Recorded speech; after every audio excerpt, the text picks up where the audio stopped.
Ça là, c'est grâce à vous. Merci à tous.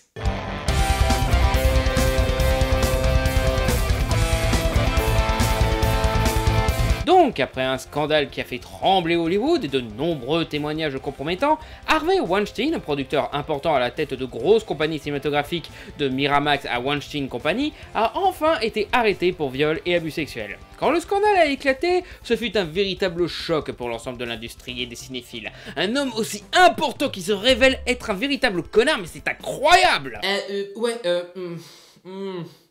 Comment vous dire, on le voyait un petit peu venir en fait.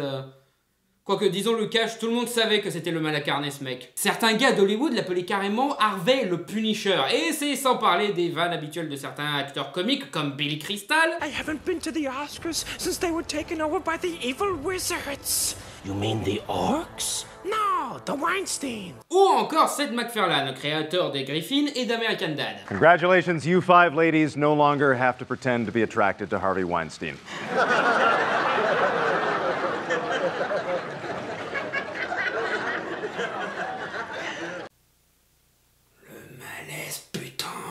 Tout le monde savait et n'avait pas le droit ou le courage de le dire publiquement. Mais il pouvait blaguer là-dessus. She says while she was sleeping on a boat at the Cannes Film Festival, Weinstein broke into her room and masturbated in front of her. I told people on the boat, I told people at the dinner I was at, and everybody was like, oh, that's just Harvey. What the fuck? Que ce soit une excuse ou pas d'avoir planqué les crimes qu'il a commis, c'est pas ce qui m'intéresse ici. Ce que je veux dire, c'est que d'habitude, quand un mec d'Hollywood se fait poursuivre pour ce genre de délit, ça rend triste certains fans parce que du coup ils vont plus faire de films ou ils découvrent que leurs idoles étaient peut-être un monstre. C'était ça pour John McTiernan, Roman Polanski, Kevin Spacey, O.J. Simpson, Mel Gibson et même Bill Cosby. Mais Harvey Weinstein, croyez-moi, personne ne va pleurer son arrestation. Il était monstre, on l'a connu monstre et il finit monstre. Si tu travaillais pour lui sur un film, tu pouvais être sûr d'être malheureux. Sauf si t'es Quentin Tarantino et ses potes. En fait, je soupçonnais même de lui faire du foot job, tant il aimait bien lui. Harvey, c'est très sympa de ta part, hein, franchement, j'apprécie l'attention, mais c'est un peu gênant, quoi. Et puis, t'as pas les pieds à se marier, quoi. Ah. Pour une fois, c'est pas Hermite qui l'a écrite, celle-là. Désolé pour l'image d'horreur. C'était l'un des plus infâmes producteurs d'Hollywood. Donc son arrestation n'est pas seulement un bien pour la justice, ni même juste pour les femmes travaillant à Hollywood, mais pour l'industrie elle-même. Et je vais le démontrer avec 5 anecdotes particulièrement honteuses. Non, parce que même si aucune de ces anecdotes n'est pire que le harcèlement sexuel ou le viol, c'est bon de se dire qu'il n'y a rien à regretter chez ce mec qui est aussi bon producteur qu'être humain. Numéro 1. Le voleur et le cordonnier. Richard Williams est un animateur de talent ayant fait la version de 1971 d'un chant de Noël qui lui rapporta un Oscar du meilleur court-métrage. Il enchaîna avec le surréaliste Raggedy Ann and Andy avant de passer à son exploit le plus connu, l'animation des Toons dans le splendide Qui veut la peau de Roger Rabbit de Robert Zemeckis. Donc pas une petite pointure, ça c'est sûr. Mais il n'avait Dieu que pour le projet de ses rêves. Un peu son L'homme qui a tué Don Quichotte si vous voulez. Et ce projet, c'était Le voleur et le cordonnier. L'un des films d'animation les plus ambitieux de l'histoire de l'animation. Et donc très difficile à élaborer. Ah ça va, c'est pas du travail en plus qui va nous tuer, on en profitera pour peaufiner le film pour qu'il soit parfait. Le projet avait commencé sa production dans les années 60. Et il fut finalisé et sorti sur grand écran en 1995. 35 ans! Il a fallu 35 ans pour que ce film se finisse! Et encore, finir, c'est un bien grand mot. Le projet est passé sous de nombreux producteurs, fut financé principalement en indépendant, il est même passé aux mains de Disney qui s'en est vite débarrassé, nous ont piqué quelques éléments pour leur Aladdin, parce qu'il n'y a pas que le Roi Lion qui pique des trucs par-ci par-là, et du coup, Miramax, qui était une compagnie sous Disney à l'époque, l'a récupéré. Et c'est là que débarque Harvey Weinstein, qui était patron de la Miramax à l'époque. Weinstein, qui, comme tous les producteurs avides de pognon et qui s'occupaient de dessins animés durant les années 90, a complètement changé le film pour en faire un sous Disney. Donc il nous a foutu des chansons pourries et insipides,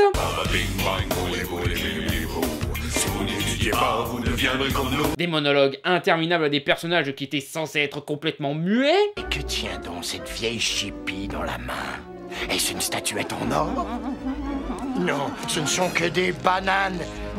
Et des vannes sur la pop culture parce que Aladdin. Tu vas me payer un voyage à Disneyland?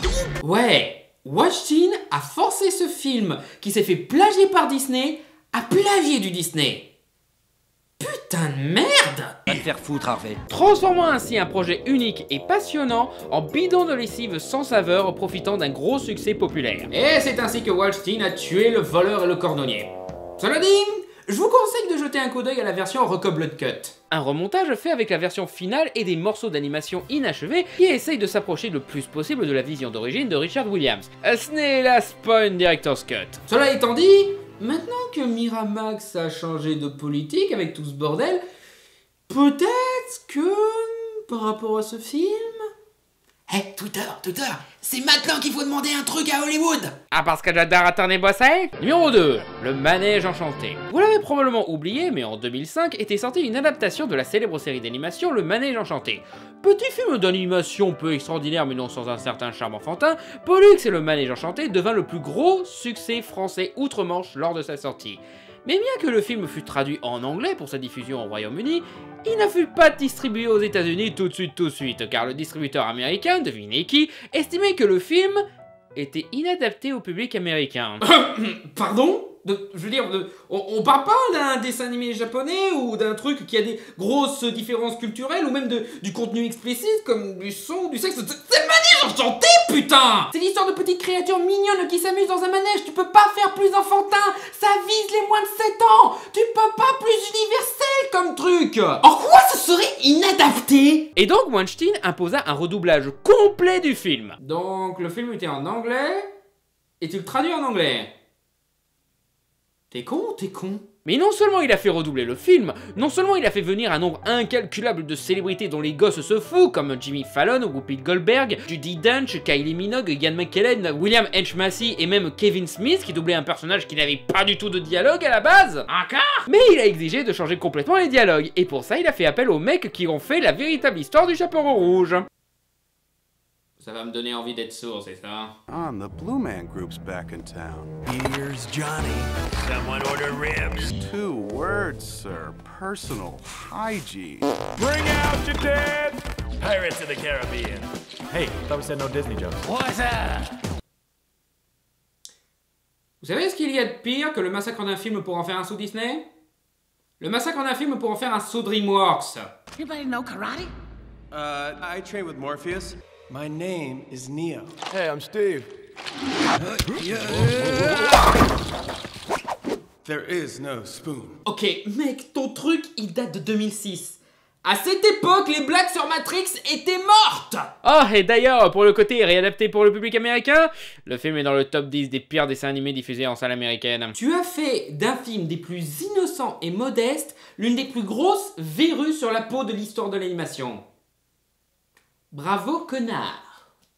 Numéro 3, Le Seigneur des Anneaux. Peter Jackson en a bavé pour pouvoir faire sa trilogie Le Seigneur des Anneaux. Et si on a pu avoir ce monument du cinéma, c'est grâce à sa conviction, de la chance et sa quête incessante pour un studio assez fou pour lancer un projet aussi conséquent. Studio qui fut finalement New Line Cinema, mais avant New Line Cinema, le projet avait été lancé par... Summit. Non, je déconne, c'était Miramax. Quand la saga devait être adaptée sous le règne des Weinstein, Peter Jackson était contraint de faire que 2 films au lieu de 3.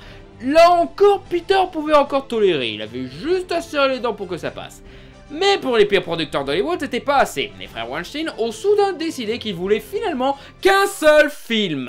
De 2 heures tout rond. We wrote the first screenplay. We immediately were going to start working on the second screenplay. And sort of towards the end there, Miramax was starting to say, well, we really feel like we want to do it in one film. Ok, là, je sais pas si vous réalisez. Il a demandé à ce que...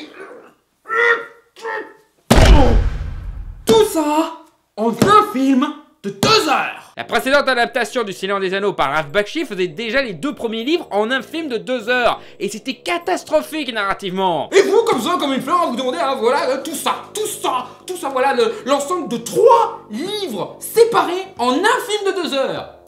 Comment fais-tu pour respirer en étant aussi con? Et le pire, c'est que cette version, elle se débarrassait bien sûr de quelques moments super importants et cultes de la trilogie de Peter Jackson. En gros, si Weinstein avait pu faire sa version, on n'aurait pas eu ça. Ne passerez pas. Ou ça. Et donc, encore pire, on n'aurait pas eu ça. Lancez-moi. Mais bien entendu, Paul Antillet fait un film au Spider-Man où ce dernier ne fait pas de voltige. On m'a appelé? Non, rentre chez toi, voilà. Là, pour Peter Jackson, c'était trop. Alors il a dit fuck et a dû affronter les Weinstein pour sauver le projet de leur griffe. Et ces derniers répondirent, bon, si t'es pas content, t'as qu'à trouver un autre studio pour le produire. Mais on te donne que 3 semaines. Sinon, on te remplace par le mec de Shakespeare in Love ou Quentin Tarantino. Oh, Harvey, c'est très gentil de penser à moi, mais me mêle pas ça, je te prie, hein. Et puis j'ai autre chose à foutre que votre truc avec des nains, quoi. Mais finalement, Jackson a pu trouver à temps la boîte qu'il fallait. Par contre, les Blues Brothers du pauvre avaient laissé une petite cicatrice, vu que comme le projet avait commencé à s'élaborer sur leur production, ils ont exigé d'être crédités en tant que producteurs et de toucher une part du succès de la trilogie. Alors que dans cette version finale du Seigneur des Anneaux, bah ils ont rien fait. Je veux dire, ils ont même failli détruire le projet de film Seigneur des Anneaux lui-même. Oui, je tiens à ce qu'on me remercie de t'avoir pourri la vie. Vous êtes trop des ingrats. En fait, grosso modo, les frères Weinstein, c'est des grosses brutes d'école. Vous savez, du genre qui vous martyrisent, vous piquent votre argent de poche, et qui, quand ils sont en compagnie d'adultes, font comme si vous étiez les meilleurs potes du monde et qu'ils font ça juste pour votre bien. Merci, connard. Aussi, Harvey avait déconseillé à Peter Jackson d'engager 2 actrices en particulier dans Le Seigneur des Anneaux. À ce moment-là, Peter Jackson n'avait pas compris pourquoi, mais il a fini par comprendre. Ces actrices étaient Mira Sorvino et Ashley Judd. Les 2 actrices qui avaient témoigné contre Harvey Weinstein et avaient refusé ses avances. Fils de pute. Surtout, n'engage pas ces 2 actrices, elles sont super tarées. Ah bon? En quoi elles sont tarées? Eh bien, quand tu leur proposes de te sucer, elles te disent non. Je te jure, dans quel monde on vit? Tout le monde déteste Harvey. Numéro 4. Mimic. Guillermo del Toro et les Weinstein ne s'aimaient pas du tout. À quel point ils ne s'aimaient pas du tout? Eh bien, Del Toro met sa collaboration avec les Weinstein au même niveau des pires trucs qui lui sont arrivés dans les années 90 avec le kidnapping de son père. Longue histoire, mais en gros, le père, il a été capturé par un cartel mexicain qui avait des antécédents avec la famille de Del Toro, voilà. Et comme Guillermo avait un budget dans sa poche vu qu'il était en train de faire un film, bah du coup, les membres du cartel, ils espéraient pouvoir toucher ce pognon en échange de son père. Mais heureusement, James Cameron est arrivé, a payé lui-même la rançon et a sauvé le père de Guillermo del Toro. Je ne plaisante pas, c'est réellement arrivé. Cherchez sur Google. Et entre ces 2 choses horribles, Del Toro n'hésite pas à dire que le pire était sa collaboration avec les Weinstein. Car au moins avec le kidnapping, ils savaient ce qu'ils voulaient les mecs. Pour dire à quel point les Weinstein sont l'incarnation des 7 plaies d'Égypte. Et cette collaboration, c'était pour son 2e long métrage, Mimic, qui était non seulement une production Miramax, bien sûr, mais aussi d'Emotion Film. Donc ça va, ce sera plus facile à vivre s'il y a un 2e parti qui n'est pas sous Weinstein. Et Mimic, ça faisait bien chier les Weinstein, surtout Bob qui lui a laissé un budget limite insuffisant de 25 millions, et a pas arrêté d'intervenir pour changer le script à la dernière minute, voire changer le ton du film qui était jugé trop sombre. Tu produis un film d'horreur, connard! Putain, y a trop de bouffe chinoise dans ce resto chinois, je peux avoir des nuggets? Et interdisait à Del Toro de mettre en scène de la violence envers des animaux et des enfants. Devinez ce qu'il a répondu, le Del Toro.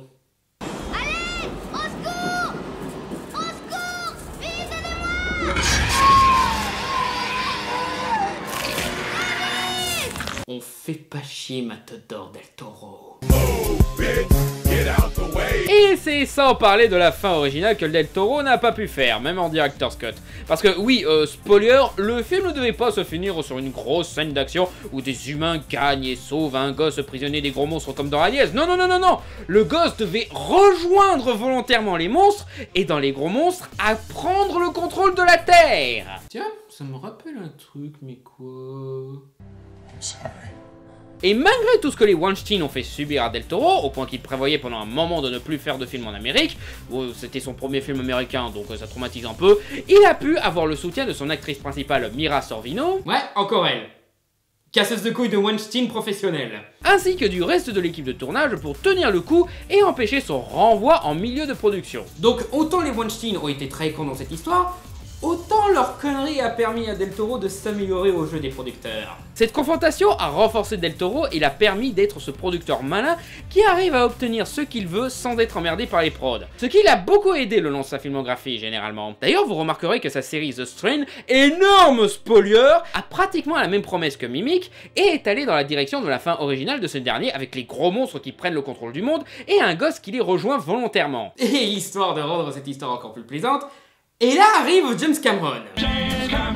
James Cameron qui, quand il a reçu ses multiples Oscars pour Titanic, a croisé Harvey Weinstein derrière les rideaux. Ouais, vous vous souvenez quand je disais que les Oscars étaient totalement corrompus? Eh ben les sopranos des Oscars c'était les Weinstein. Ça explique beaucoup de choses, hein. Et Harvey adorait se la péter d'offrir énormément de liberté artistique à ses réalisateurs.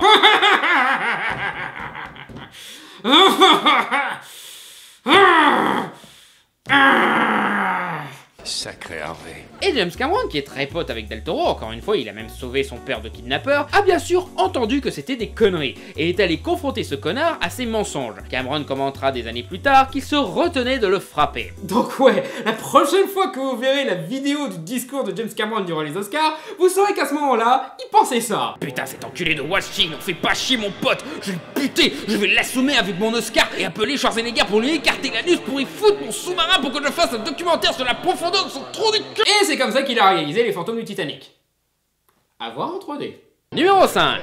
Princesse Mononoke. Petit truc qui fera chier ceux qui disent que les animés c'est mieux que Disney, la compagnie aux grandes oreilles était, jusqu'à récemment, le distributeur occidental des films du studio Ghibli, ce qui comprenait des sorties récentes comme Le Vent se lève ou Souvenir de Marnie, mais aussi la ressortie de films oubliés dans la distribution internationale durant les années 80 et 90 comme Nausicaa et Kiki la petite sorcière. Mais avant que John Lasseter ne convainque Disney de s'occuper directement de la distribution des Ghibli, leur plus gros film, Princesse Mononoke, était distribué par... Putain de Miramax! Donc, animation japonaise, années 90, distribution américaine, producteur plus con que toutes les téléréalités réunies, remontage! Mais c'est quoi ce dessin animé sans chanson et où la princesse se bat et avec du sang un peu partout? Mais il faut remonter tout ça! Profitez-en pour mettre plus de gags aussi! J'ai le numéro du scénariste de Batman et Robin, il aura sûrement des jeux de mots parfaits pour... Yeah. Ok, grosse théâtralisation, mais c'était limite ça. Miyazaki avait encore en travers de la gorge le remontage américain de son Nausicaa, qui lui aussi avait été remonté pour être plus familial, et qui était produit par Roger Corman, le responsable de tout ça, coupant un total de... Attends, le film d'origine fait 117 minutes, moins 95 de la version de 23 minutes de film. Donc, pour éviter que ça se répète, Miyazaki a imposé une règle très stricte de non-remontage. D'accord, mais est-ce qu'au moins dans Pom-Pom-Co, on peut tenter de planquer le fait que les machins, ils utilisent leurs couilles pour se battre? Bon, ok, si vous voulez. Même moi je trouve ça bizarre. Et là où ça devient épique, quand il a entendu que Weinstein voulait remonter Princesse Mononoke, le producteur en chef de Ghibli, Toshio Suzuki, a envoyé un petit cadeau à Monsieur Weinstein. Un katana. Avec la note, pas de coupure.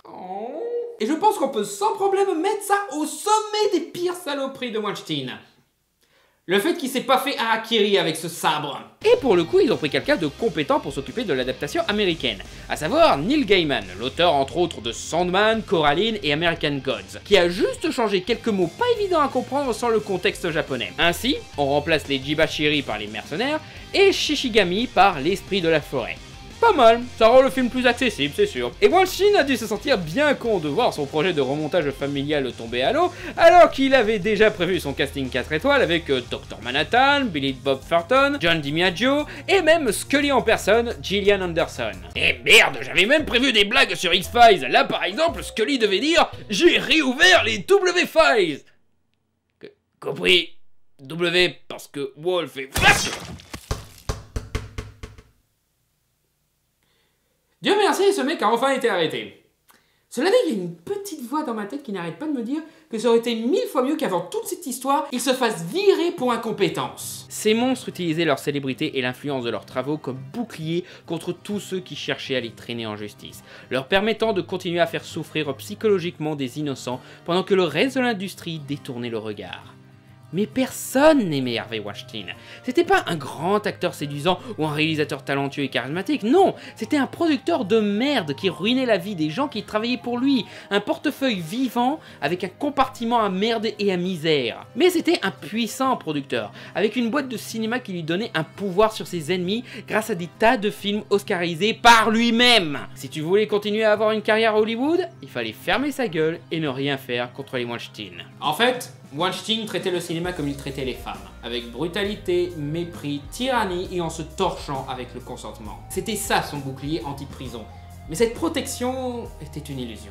Évidemment, je ne blâme absolument pas les victimes d'abus sexuels de ne pas avoir trouvé la force de les affronter ou d'avoir dit non. L'horreur psychologique que ça provoque, c'est un truc que vous ne pouvez même pas imaginer. Et si vous voulez blâmer, vous êtes cliniquement con. Pourtant, malgré tous les obstacles que ces mafieux dressaient devant eux, des personnes courageuses ont réussi à aller de l'avant et les affronter pour jouir de carrières fructueuses et épanouissantes sans craindre l'influence de leurs ombres. Ce que je voulais montrer avec ces 5 anecdotes, c'est qu'en se sortant la tête d'Hollywood ou de n'importe quelle industrie, en parlant avec des amis, en étant soutenu par des proches en gardant sa détermination, vous pouvez échapper aux ombres terrifiantes que des monstres dans le même genre qu'Harvey Weinstein fait planer sur vous. C'est d'une difficulté effroyable, mais ce n'est pas une fatalité. Vous avez tous la force, en fond de vous en sortir, malgré ce qu'on veut vous faire croire, malgré ce que Weinstein voulait vous faire croire. En tout cas, bon séjour en prison, monsieur Weinstein! Vous allez voir, on aime beaucoup les violeurs là-bas! C'est une façon de vous dire d'aller vous faire enculer. Merci d'avoir regardé cette vidéo, n'hésitez pas à liker, à commenter et à vous abonner. Si vous voulez soutenir l'élaboration et l'amélioration de cette émission, vous pouvez déposer un don sur mon compte Tipeee. Et je vous donne rendez-vous à Japan Expo du 5 au 8 juillet 2018. Et ce avec des animations et bien sûr des goodies à vendre. Venez nombreux, venez cosplayer et au plaisir de vous voir.